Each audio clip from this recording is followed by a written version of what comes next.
Tired of throwing money at ads and having absolutely no clue if they're actually working? Well, buckle up, because in the next 90 seconds, we're going to demystify the Wati Pixel and show you how to track your ad performance like a pro. First, you'll want to log into your Wati account and navigate to the Settings or Integrations section. It might be labeled slightly differently depending on your Wati setup. Look for something mentioning pixels or tracking.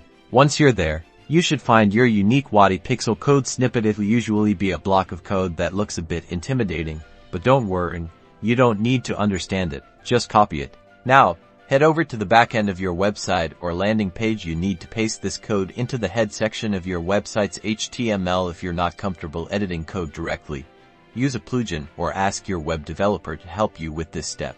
Next, let's set up event tracking. This is where the magic happens. Within Wati, you'll define specific events you want to track, like when someone clicks a button, submits a form, or makes a purchase. You'll be able to associate these events with specific ads. Finally, with the Pixel installed and event tracking set up, you can now use Wati's analytics dashboard to see exactly how your ads are performing, track conversions, and measure your return on investment. That's it. You've successfully set up Wati Pixel tracking. Now you can make data-driven decisions and optimize your ads for maximum impact. Happy tracking.